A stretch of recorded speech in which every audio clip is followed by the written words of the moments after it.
Bonjour à tous, au programme de cette nouvelle revue de presse, c'est l'heure du bilan un an après la mise en place de l'amendement Bourquin sur l'assurance emprunteur. La majorité des Français serait favorable à la réforme des retraites et la rémunération du livret A est toujours dans le rouge. Cela fait maintenant un an que l'amendement Bourquin permettant de résilier son contrat d'assurance emprunteur tous les ans est en vigueur.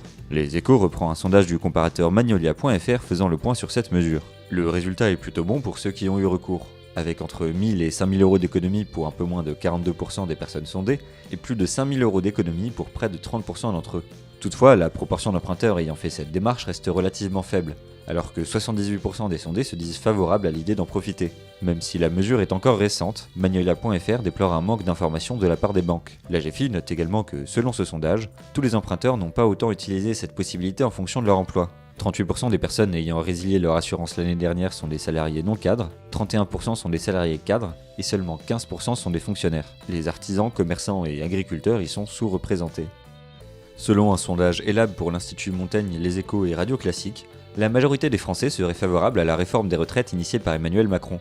Les 2/3 des personnes interrogées sont pour la création d'un système universel de retraite par points, rassemblant les salariés du privé, les fonctionnaires et les indépendants.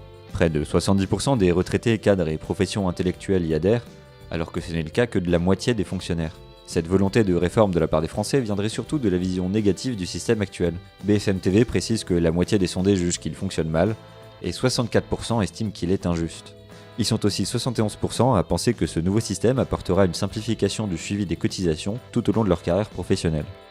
Les 55 millions de Français possédant un livret A ou un livret de développement durable et solidaire ne cessent de perdre de l'argent. Le Parisien interroge François Carlier, délégué général de l'association Consommation, Logement et Cadre de Vie, ou CLCV, qui s'en inquiète.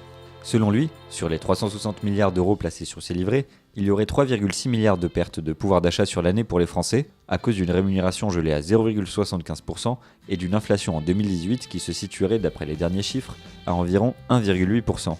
Il explique que ce niveau de rendement négatif est historique et n'a jamais été si bas depuis le début des années 80. Plus concrètement, Libération explique que pour une épargne de 4 500 euros, la perte annuelle est d'un peu moins de 50 euros et s'élève à 210 euros pour une épargne de 20 000 euros. Pire, elle pourrait s'aggraver avec la nouvelle formule de calcul du taux du livret A qui va entrer en vigueur le 1er février 2020. D'après la CLCV, la rémunération du livret préféré des Français pourrait tomber à 0,5%. L'association de consommateurs appelle le gouvernement à ne pas appliquer la nouvelle formule de calcul. C'est tout pour cette nouvelle revue de presse, on se retrouve très vite pour un nouveau point sur l'actualité des finances.